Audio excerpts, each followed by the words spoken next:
Dan kan ons maar met die erediens begin, deur ons afhanklikheid teenoor die Here te betuig met die volgende woorde. Ons hulp is in die naam van die Here wat die hemel en die aarde gemaak het en getrou bly tot in ewigheid. Uit hom en deur hom en tot hom is alle dinge. Amen. Geliefde gemeente, genade, barmhartigheid en vrede word vir julle ryklik geskenk van God ons Vader, deur ons Here Jesus Christus in die gemeenskap van die Heilige Gees. Amen. Kom ons loof die Here met die sing van Psalm 66, vers 1, 2 en 6. Ons gaan vandag in die prediking kyk na hoe die vyand, die Satan, die kerk deur die eeue aangeval het, en hoe God elke keer die oorwinning gegee het. Psalm 66 is 'n oproep. Die hele mensdom word opgeroep om saam met die skepping God se grootheid te besing. Met die Here se hulp het Israel 'n groot oorwinning oor hulle vyand behaal. En hy, die Here God, het verlossing gebring. Vers 1, 2 en 6.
Ons glo met die hart en ons bely met die mond.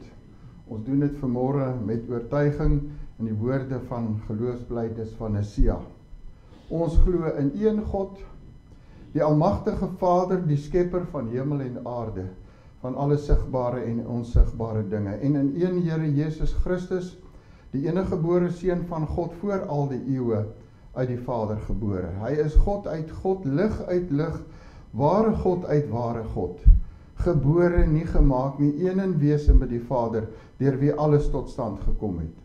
Hy het ter wille van ons, die mense en ons saligheid, uit die hemel neergedaal en het deur die Heilige Gees uit die maagd Maria vlees geword. Hy het mens geword. Onder Pontius Pilatus is hy vir ons gekruisig. Hy het gelei en is begrawe. Op die 3de dag het hy volgens die skrifte opgestaan en hy het na die hemel opgevaar.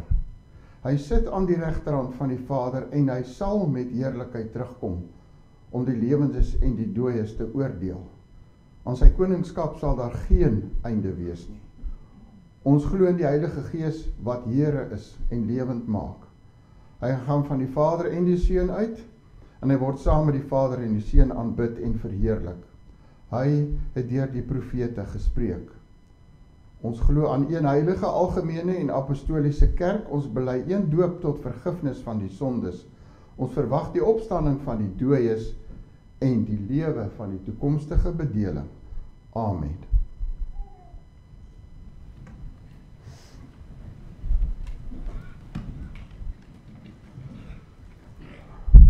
Broeder en suster, ons gaan nou ons verootmoedig voor die Here as ons na sy wet luister. Sy wet waarin ons verbly aan die pad wat dit vir ons aandui is, die pad van die lewe. Dis die pad naby God, ons wat gered is. Ons lees vir dit vanmôre uit Deuteronomium 5 en ek gaan ook enkele verse uit Kolossense 1 lees. Ek is die Here jou God wat jou uit Egipte land, uit die plek van slawerny uitgelei het. Jy mag naas my nie ander gode hê nie. Jy mag nie vir jou 'n gesneede beeld van wat in die hemelruim daarbo of op die aarde hieronder of in die water onder die aarde is nie.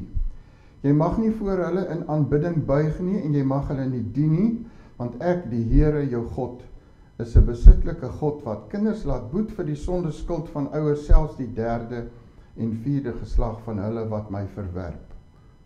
Maar troue liefde bewys aan duisende, aan hulle wat my liefhet en my gebooie nakom.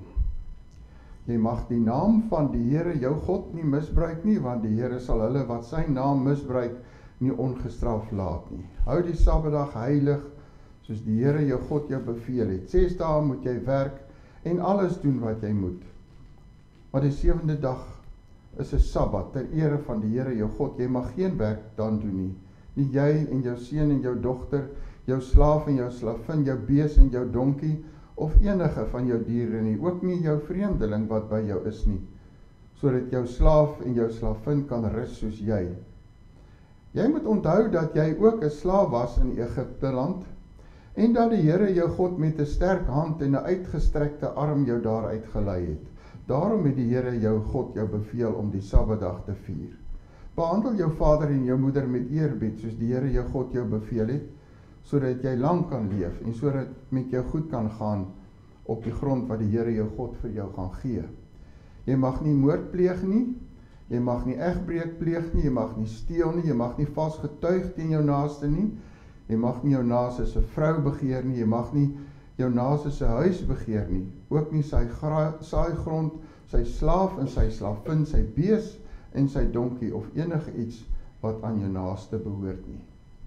Dan lees ek ook uit Kolossense 1, 2, 3 verse. Ons bid dat julle vervul mag word met die volle kennis van God se wil, deur al die wysheid en insig wat die Gees gee, om 'n lewe te lei wat die Here waardig is, en hom in alles tevrede te stel, terwyl julle vrug dra deur elke goeie werk en groei in die kennis van God, en deur die mag van sy heerlikheid al die krag ontvang, om geduldig in alles te volhard. Ons antwoord op die Here se wet is Psalm 40, vers 6 en 8. Dis 'n erkenning teenoor die Here, dat ons sonde ons verlam, by hom alleen is daar redding. Vers 6 en 8 en daarna bid ons saam.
Ons Vader wat in die hemel is, ons buig vanoggend in groot afhanklikheid teenoor U voor U neer in aanbidding.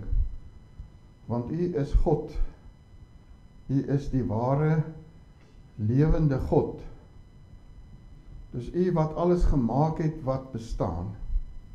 En alles wat leef, o Here, leef omdat U dit in stand hou. En ons bestaan elke dag omdat U ons die lewe gee. En elke dag, o Here, voed U ons uit U hand wat oop is. U voed ons in oorvloed. U gee vir ons meer as wat ons nodig het. Daarom bid ons, o Here, dat U ons sal vergewe, dat ons dikwels met ons dade en woorde ondankbaar is. Dat ons U nie eer vir wat U is en wat U doen en wat U gee nie. Ja, Here, as ons vanoggend weer in die lig van U wet gestaan het, besef ons, hoe ver skiet ons tekort. Hoe dikwels bedroef ons U. O Here, wil ons vergewe. En ons wil daarmee opkyk en U dank dat U U seun gegee het. U seun wat ons gered het uit die oordeel wat kom. Dat U U seun gegee het, hy wat uit die dood opgewek is, sodat ons die lewe kan hê. Here, ons wil hom steeds bly verwag uit die hemel, soos wat hy opgevaar het. Die groot dag van finale verlossing. Hemelse Vader, ons dank U dat ons vrede het met U, vrede wat bewerk is deur U seun Jesus Christus. Ons beleef weer 'n tyd in die geskiedenis van hierdie wêreld waar daar baie oorloë is en gerugte van oorloë, waar mense elke dag sterf, die meeste van hulle wat sterf in hulle ongeloof en verlorenheid. Daarom, Here, is dit so kosbaar vanoggend om te dink daaraan dat ons vrede het met U en dat U vir ons vrede gee en dat ons dit kan ervaar. Ons bid, Here, dat U vanoggend die verkondiging van U woord sal seën oral in die wêreld waar dit gebeur. Ons bid dat U die monde sal stil maak van hulle wat U evangelie verdraai en mense probeer mislei. Gee dat die helder lig van U evangelie altyd in hierdie gemeente sal skyn tot U eer en verheerliking. Wil in U goedheid volgens U belofte in ons midde wees vanoggend, sodat hierdie erediens werklik ook tot U eer mag wees. Ons bid dit om Jesus Christus ontwil. Amen. Voordat ons uit die Here se woord lees en dit oordink, kom ons sing weer saam die 6de vers van Psalm 89, 'n verklaring: God se woord is lig en salig is hulle wat in daardie lig lewe. Die 6de vers, Psalm 89.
skriflesing kom vanoggend uit die boek Lukas en ons lees uit die 22ste hoofstuk van vers 31 af.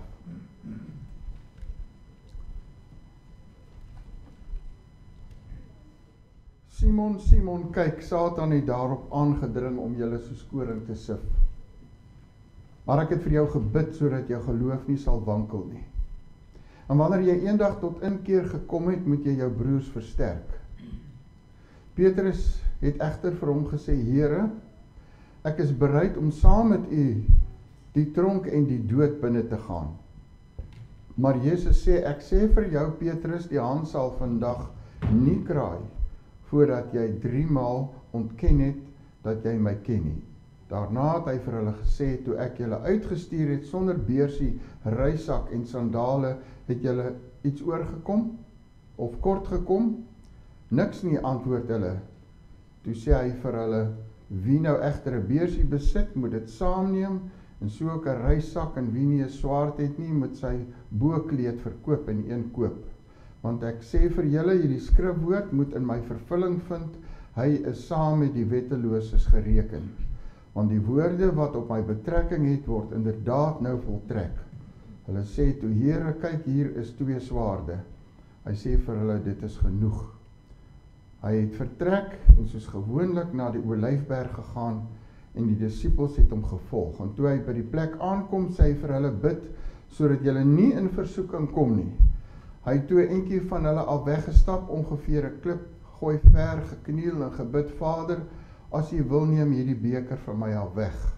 Laat nogtans nie my wil nie, maar u wil geskied. Daar het 'n engel uit die hemel aan hom verskyn en hom versterk. Hy is deur intense angs oorval en het nog ernstiger gebid.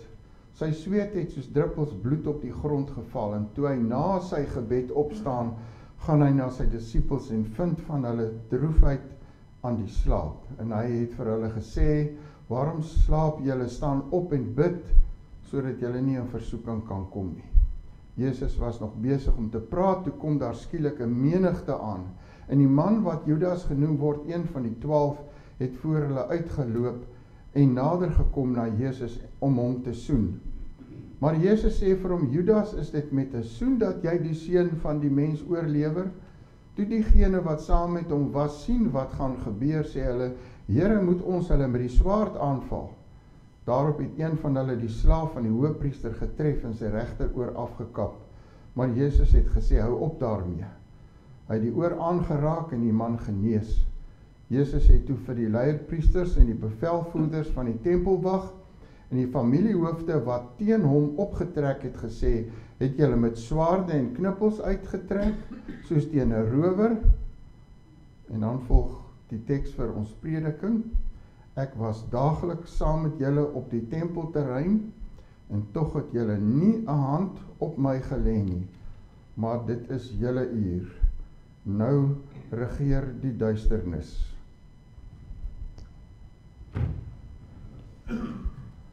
Liewe broeder en suster, die diepste laagtepunt wat jy as gelowige in jou geestelike lewe kan bereik, is wanneer die duiwel daarin slaag om jou suksesvol te verlei. Die oomblik as jy besef dat hy dit reg gekry het om jou te laat struikel, om jou te laat toegee aan 'n versoeking en jou te laat sondig. Dit is die oomblik van geestelike nag. Want in die eerste plek oorweldig teleurstelling jou. Dalk het jy gedink jy is geestelik sterk genoeg om staande te bly en genoeg weerstand te bied. Om nie van die skaamte oor jou sonde te praat nie. Dalk is dit 'n sonde wat openbaar geword het en moet jy met skaamte voor mense staan in wie se oë jy nie kan kyk nie. Maar selfs al weet niemand van jou sonde nie, staan jy altyd skuldig en skaam voor God in tye van nood van jou sonde. Want sonde wat jy doen is tog immer sonde teen God, jou heilige Vader. Dit is geen aangename ervaring, broeder en suster, om slagoffer te word van die duiwelse planne. En dis geen aangename ervaring om deur een van sy vurige pyle getref te word nie, soos Paulus dit noem. Dit is dan wanneer jy begin wonder, hoeveel mag het hy eintlik oor my? In sulke gevalle is daar maar een ding om te doen, en dit is om jou opnuut te werp aan die voete van ons Here Jesus Christus. In so 'n situasie is daar maar een ding om te doen, en dis jou gedagtes moet gerig word tot die feit dat Christus na hierdie wêreld toe gekom het om die sonde te oorwin, die Satan te oorwin, die dood te oorwin, en natuurlik het hy ook gekom sodat die sonde, die dood en die duiwel in jou lewe oorwin kan word, en sodat jy in daardie oorwinning kan leef. Die gebeure kort voor Jesus se dood, waarvan ons vanoggend in Lukas 22 gelees het, gee vir ons 'n besondere perspektief, broeder en suster, op hierdie belangrike kwessie. Want dit wys vir ons hoe opereer die duiwel, hoe Jesus hom hanteer, en hoe hy uiteindelik oorwin is. En eers as jy dit raak sien, en dit jou eie maak, dan eers kan jy regtig besef wat dit is om 'n lewe van oorwinning te lei. Lukas 22 het 'n lang aanloop, wat uit die Ou Testament begin. En ons gaan baie kortliks vanoggend na hoofmomente kyk, na die oploop vanuit die Ou Testament. En dan gaan ons kyk hoe Lukas vir ons die aanvalle van die duiwel op Jesus beskryf, en laastens na wat hier in die skaduwee van die kruis gebeur, en hoe belangrik dit vir ons geestelike lewe is. Die duiwel het sy opstand teen God, teen sy skepper, in die ewigheid begin, waar hy daarin kon slaag om 'n menigte engele saam met hom in die afgrond in te sleep. Dit is hoekom Jesus hom Satan noem, die teenstander. Hy het vir hom hier op aarde 'n indringer koninkryk kom stig, kom oprig. Dit is hoekom Jesus hom die owerste van hierdie wêreld noem. Hy het 'n geweldige rol gespeel, so weet ons, in die sondeval, toe hy aan Adam en Eva in die gedaante van 'n slang verskyn het. Kort na die sondeval kondig God egter sy verlossingsplan vir die wêreld aan, toe hy vir die duiwel sê, en ek sal vyandskap stel tussen jou en die vrou, en tussen jou saad en haar saad. Hy sal jou die kop vermorstel, jy sal hom aan die haakskeen byt. Van daardie oomblik af het die duiwel alles in sy vermoë gedoen om God se verlossingsplan te probeer keer en te verhinder. En veral te verhinder dat die gesalfde gebore moet word om verlossing te bring. Daarom sien ons dwars deur die Ou Testament, en veral vandat die Here die verbond met Abraham gesluit het, hoe hy probeer om 'n einde te maak aan die geslagslyn waaruit die verlosser gebore moet word. Ons kyk maar na 'n paar. Kyk hoe beplan Esau om Jakob, God se uitverkorene, dood te maak. En toe Jakob se seuns uiteindelik in Egipte beland, is Farao daar die instrument in die hand van die duiwel om God se volk te probeer uitwis. Uiteindelik kom hulle in die beloofde land aan. Bykant 400 jaar van rigters, waar dit elendig met hulle gegaan het. Dan word die eerste koning aangestel, en toe die Here met Dawid 'n verbond sluit, en aandui dat die verlosser uit sy nageslag gebore word, teiken die duiwel vir Dawid en sy nageslag meedoenloos. As Goliat vir Dawid sou oorwin het, as Saul en Absalom daarin kon slaag om Dawid om die lewe te bring, sou die duiwel sy doel bereik het. Hy hou egter aan met sy aanvalle, toe hy dit nie kon regkry nie. Die hoogtepunt in die geslagslyn was dalk toe Atalia, die 7de koningin na Dawid, op die troon kom. Om te keer dat iemand haar onttroon, vermoor sy al haar kleinseuns, maar een ontsnap, net een, Joas. God bewaar hom. Hierna het die duiwel die een koning na die ander verlei om die rug op God te draai en afgode te dien. In die ballingstydperk was Juda onder die juk van Babylonië en Persië. Hoe maklik kon hierdie heidense konings die volk van God uitwis? Die Satan het ook alles in sy vermoë gedoen om die volk daar in ballingskap van God te probeer vervreem. Kyk hoe hy vir Daniël probeer verlei. 'n Oorblyfsel van die volk keer egter terug na die land wat die Here vir hulle gegee het. God bly getrou aan sy verbond met Dawid.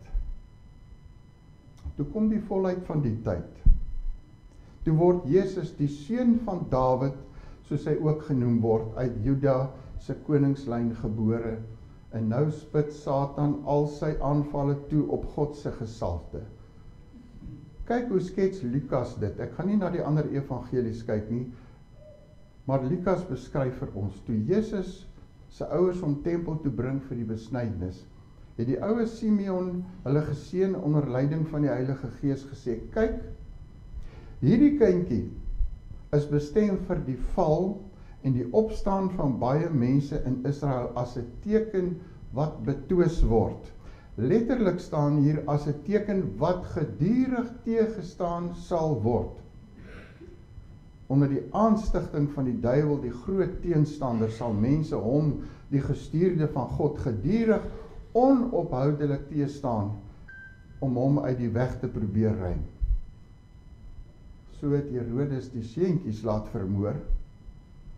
So sit die ander Herodes, die goddelose Herodes, agter Johannes die Doper se dood, die een wat die pad van die verlosser kom gereed maak het. Hy laat hom vang en opsluit en onthoof. Toe die Here Jesus se amptelike werk begin, toe word hy gedoop, en gesalf met die Heilige Gees. Wat is die eerste ding wat gebeur toe hy uit die Jordaan uitkom? Die Satan is daar om hom te versoek. Dis hoekom Matteus hom die versoeker noem. Dan moet jy oplet hoe Lukas vir ons beskryf hoe mense wat besete was van demone gedurig op Jesus se pad kom, en is nie omdat hy hulle opsoek nie. Dis asof die Satan hulle na hom toe dryf. In Kapernaum se sinagoge nogal kom 'n besete jong man die Here Jesus teë en skreeuend voor al die mense sê hy, ag, los ons uit, Jesus van Nasaret, het u gekom om ons te vernietig. Ek weet wie u is die Heilige van God. In Lukas 8 waarsku die Here Jesus sy disippels in die gelykenis van die saaier oor die werk van die duiwel as dit by die woord van God kom. Die woord wat later oral deur hulle verkondig moet word. Hy sê vir hulle, die saad langs die pad is die mense wat die woord wel hoor, maar dan kom die duiwel en neem die woord uit hulle harte weg, sodat hulle nie tot geloof kom en verlos word nie. Hoe ontmasker die Here Jesus hom hier? Sy hoofdoel is om te keer dat mense tot geloof kom en verlos word.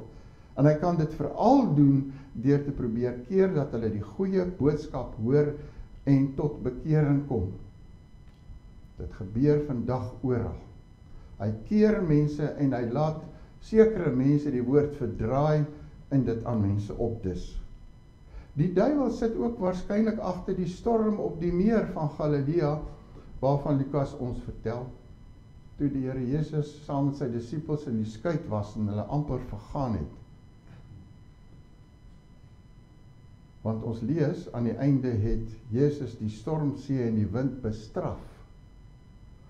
Direk daarna, toe hulle aan land kom, in die gebied van Gerasa, wat is die eerste ding wat gebeur? Daar kom 'n man met 'n klomp demone in hom met die naam Legio. Ons ken die verhaal hoe die Here Jesus uiteindelik die duiwels uitdryf en hulle in die varke invaar en in die see verdrink. In hoofstuk 11 verhaal Lukas vir ons die ontstellende gebeure toe die Here Jesus 'n man van 'n demoon verlos wat hom stom gemaak het. Nadat die demoon hom verlaat het, het die stommige begin praat. En die skare was verwonderd, maar sommige het gesê, luister wat sê hulle, dit is deur Beelzebul, die aanvoerder van die demone, dat hy die demone uitdryf. Wat 'n duiwelse ding om te sê. En dan kom ons by hoofstuk 22 waaruit ons vanoggend gelees het. In vers 4 staan daar seker een van die skrikwekkendste dinge wat in die skrif opgeteken is. Daar staan, Satan het in Judas, wat Iskariot genoem word, is een van die 12 ingevaar. Dis die enigste plek in die skrif waar ons lees dat die duiwel persoonlik in 'n mens ingevaar het.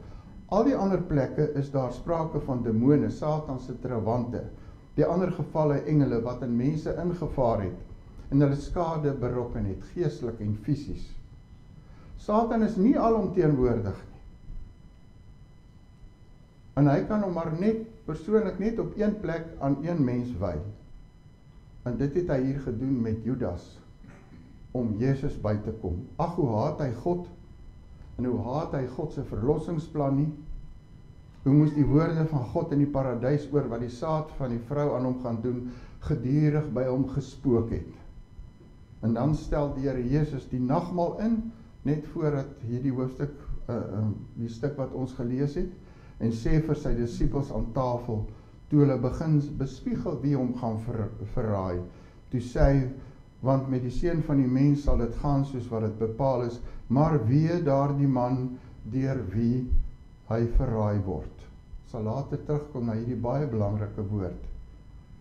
En as die disippels weer onder mekaar begin stry oor wie is die belangrikste in die koninkryk, dan sê die Here vir Petrus, Simon, kyk, Satan het daarop aangedring om julle soos koring te sif, maar ek het vir jou gebid, sodat jou geloof nie sal wankel nie.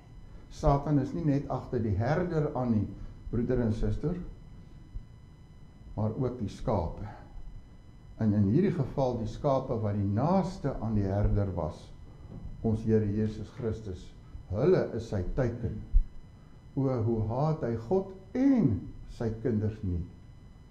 En as hy daarin kon slaag om die disippels in sy mag te kry, hoeveel skade sou die kerk nie ly nie? Want is hulle wat uiteindelik die opdrag van die opperherder kry om sy getuies te wees in Jerusalem, Judea, Galilea, tot in die uiterstes van die wêreld. Deur hulle prediking sou die uitverkorenes hoor tot geloof kom, gevoeg word by die kerk. Het is interessant dat die Here Jesus in die eerste plek hierdie woorde rig aan Petrus, want die Satan het al vroeër al 'n poging aangewend om hom te gebruik om Jesus weg te kry van die kruis. Ons lees daarvan in Matteus 16. Petrus het hom een kant geneem, vir Jesus een kant geneem, en hy dink hy het 'n vreeslike belangrike ding gedoen en hom begin teregwys. Mag God dit verhoed, Here, dit sal beslis nie met u gebeur nie, die kruis en die dood nie. En toe het Jesus omgedraai en luister wat sê hy vir Petrus, gaan weg agter my, Satan. Jy is vir my 'n struikelblok, want jy bedink nie die dinge van God nie, maar die dinge van mense. Dit is hoekom die Jesus hom ook hier Simon noem. Nie Petrus nie, want hy is hoegenaamd nie hier 'n rots nie. En die Here Jesus wys hom hier deur hom Simon te noem op sy kwesbaarheid en sy swakheid. Die Satan het daarom aangedring. Dis asof hy by God aangedring het, ek wil u disippels bykom, om julle soos koring te sif, dan verwys hy na al die disippels. Hy wil dit nie doen om die koring van die kaf te skei nie, dis eendag God se werk, maar om hulle te skud, op en af, heen en weer soos koringkorrels, om hulle wêreld en hulle siele te skud, so te skud dat hulle uit die geloof uitval. En hoe is hulle wêreld nie geskud nie, broeders en suster, toe Jesus gevange geneem is en daar aan die kruis hang. So geskud lees ons dat hulle omtrent almal op die vlug geslaan het. Hoe duidelik word Petrus se swakheid toe hy ontken dat hy Jesus ken, soos die Here Jesus hom gewaarsku het en hom 3 maal verloon.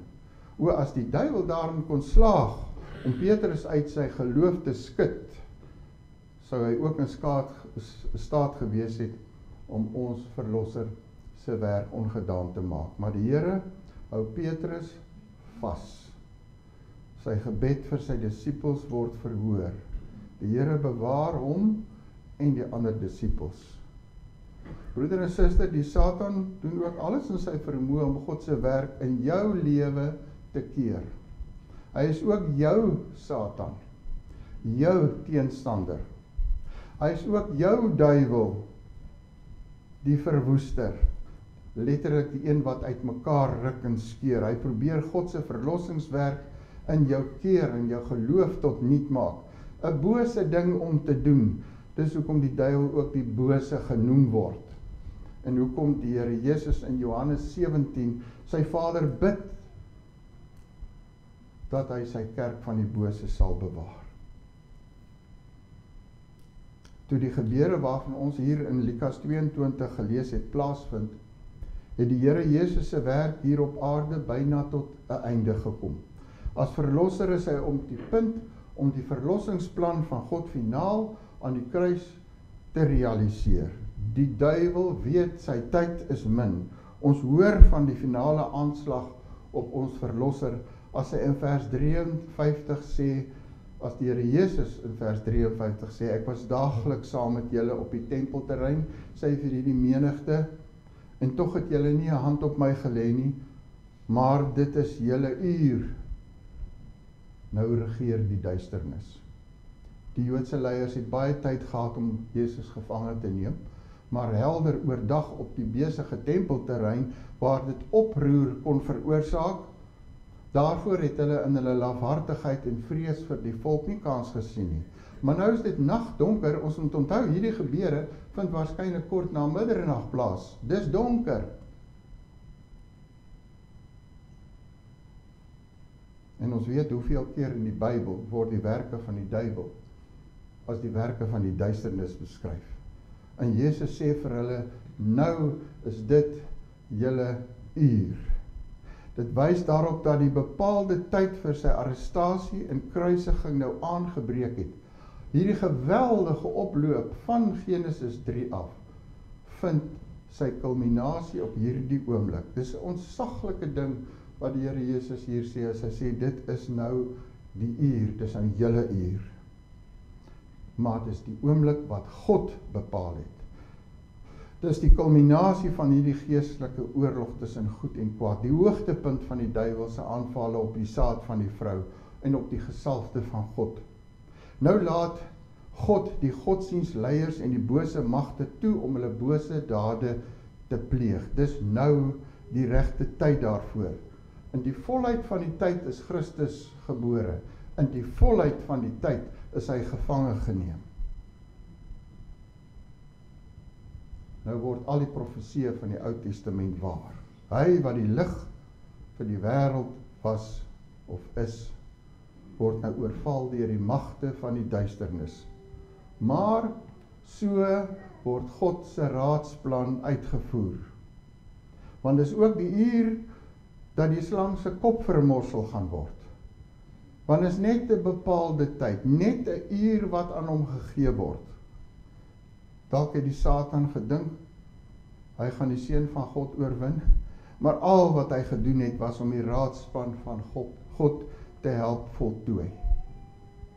Nadat die duisternis oor die kruis gedaal het, het dit weer lig geword. Na 3 dae in 'n donker graf, is die klip weer weggerol. Die Satan bly net 'n skepsel, onderworpe aan God, wat hom gebruik om sy doel te bereik. Die hervormer Martin Luther het dit so opgesom, hy het gesê, in die laaste instansie is die duiwel God se duiwel, wat nooit buite die bepalings van God se raadsplan kan optree nie. Oor die duiwel kan ons ook sê, soos wat Jesus oor Judas gesê het, wat hy moes doen, het hy gedoen, maar wee hom. Die Here Jesus het al vroeër op die komende oorwinning oor Satan gesinspeel, toe hy die 72 disippels uitgestuur het om die evangelie te verkondig. Lukas vertel vir ons in hoofstuk 10, dat hulle met blydskap teruggekeer het, en vir Jesus gesê, die Here, selfs die demone onderwerp hulle aan ons op grond van u naam. Toe sê hy vir hulle, Ek het Satan soos 'n weerligstraal uit die hemel sien val. Die Satan se koninkryk is aan die verkrummel, het die Here Jesus gesê onder julle prediking. En in hierdie donker uur sal die finale slag van die oorlog plaasvind. Paulus beskryf dit so in Kolossense 2. Christus het die skuldbewys met sy aanklagte teen ons uitgewis en dit blywend weggeneem toe hy aan die kruis vasgespijker het. Nadat hy hierdeur die gesagvoerders en die maghebbers ontwapen het, het hy hulle in die openbaar tot skande gemaak toe hy hulle in sy triomftog weggevoer het. Soos 'n triomferende Romeinse generaal van ouds die oorlogsgevangenes deur die strate van Rome geparadeer het tot hulle skande, so het ons verlosser die duiwel verslaan, verneder, ontwapen, gevange geneem en hom tot spot gemaak. Nadat die Egiptenare in die Rooi See verdrink is, sing die volk in Eksodus 15 vers 3 hierdie psalm en sê, die Here is 'n krygsman, Here is sy naam. Hierdie woorde het ook oor die kruis weer klink. Die Here is 'n krygsman, man van oorlog. En hy wen altyd daardie oorlog. Broeder en suster, sonde is nie maar net 'n slegte keuse wat jy maak of 'n fout wat jy maak nie. Sonde is om begeerte in ons harte te hê om die wil van die vyand te doen. Voordat 'n mens verlos word, is jy 'n slaaf van hierdie vyand. Wat sy wil dag en nag doen, al ontken jy dit hoeveel keer. Christus se oorwinning oor die duiwel en die bose magte het bepaalde implikasies vir jou lewe. Ons deel aan daardie oorwinning en is nie meer slawe van die sonde nie. Jy is nie meer die duiwel se slaaf nie. Ons het gehoor hoeveel mense wat Jesus teëgekom het in die mag van demone was. Hierdie demone het hulle in besit geneem, het vir hulle ernstige fisiese en geestelike skade berokken. Dit kan nie met jou as gelowige gebeur nie. Toe jy die wedergeboorte ontvang en tot geloof gekom het, het die Heilige Gees in jou kom woon. Jou liggaam is nou sy tempel en nog die duiwel self of enige een van sy trawante kan jou beset nie. Dis onmoontlik. Ons lees nêrens in die skrif dat daar 'n bevel gegee word dat duiwels uit 'n gelowige gedryf moet word nie. Hy kan jou nie van jou geloof beroof nie. As hy dit kon doen, beteken dat jy wat eens gered is, nou weer verlore kan raak. Dis 'n bose leuen wat deur baie dwaalleraars verkondig word.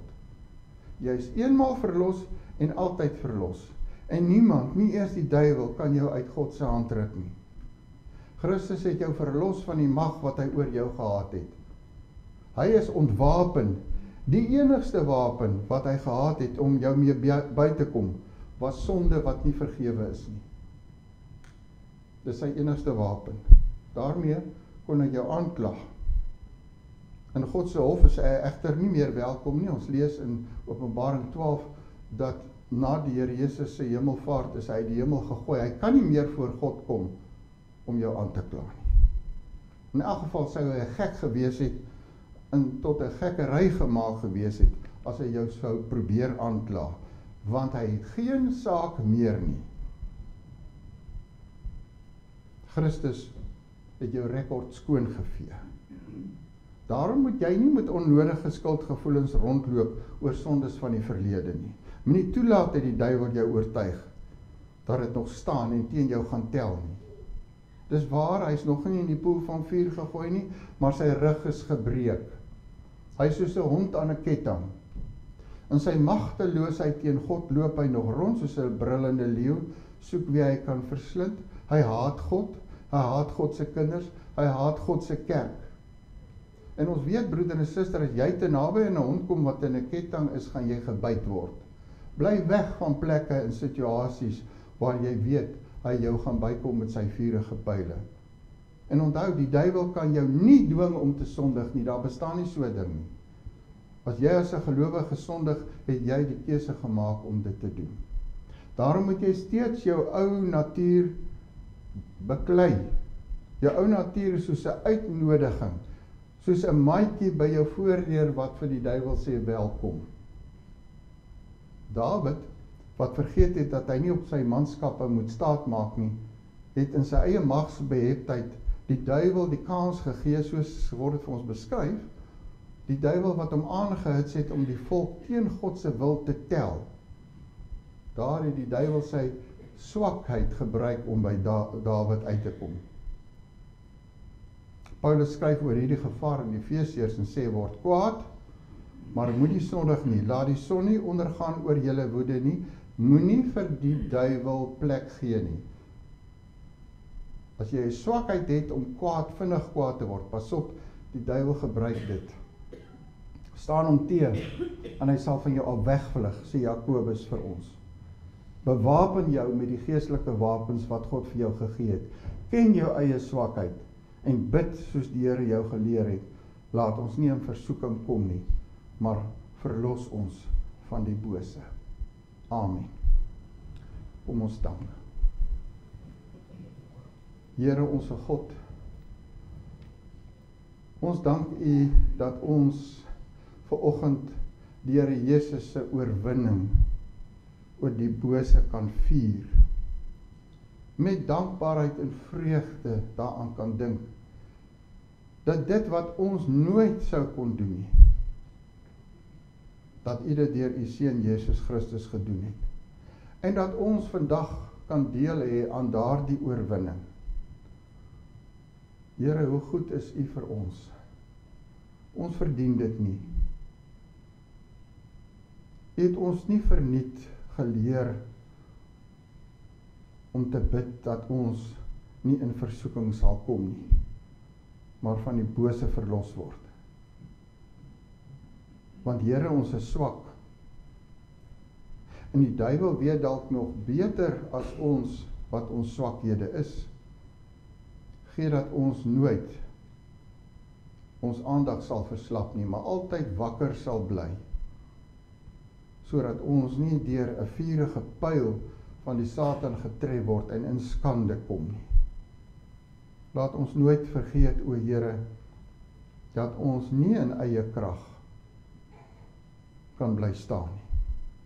Dat ons altyd sal afhanklik bly van U en van die werking van U Heilige Gees in ons. Ons bid, Here, dat U sal wees met hulle wat in die mag van Satan is, U nie ken nie, wat in volharding en verharding in hulle ongeloof bly leef, dat U ook in U goedheid die mag van die bose oor hulle sal verbreek. Ons vra, Here, dat U ons sal seën in alles wat ons doen elke dag, ook in hierdie week wat voorlê. Gebruik vir ons in U diens, gee vir ons 'n lewe van oorwinning, laat ons onder leiding van U Gees U wil doen met blydskap en vreugde.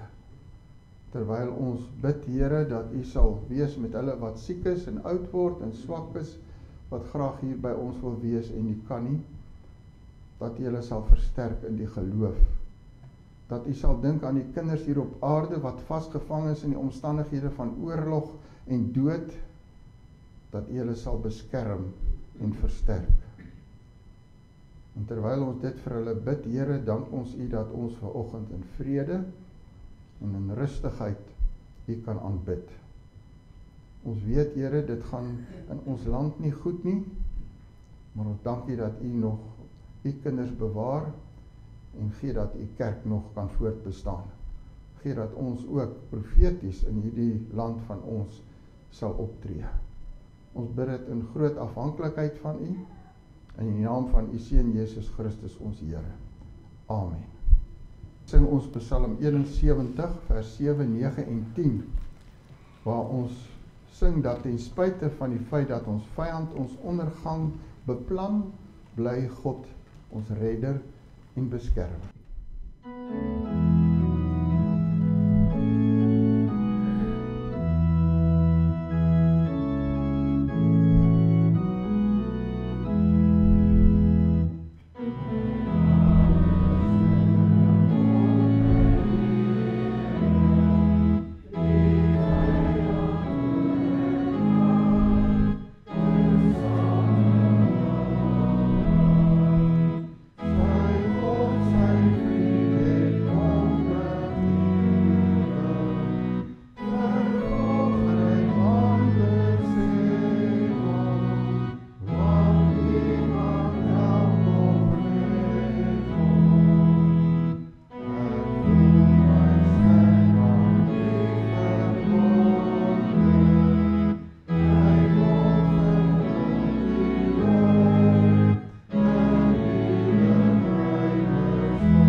Verhef nou julle harte tot die Here en ontvang sy seën. Die genade van ons Here Jesus Christus en die liefde van God en die gemeenskap van die Heilige Gees bly met julle almal.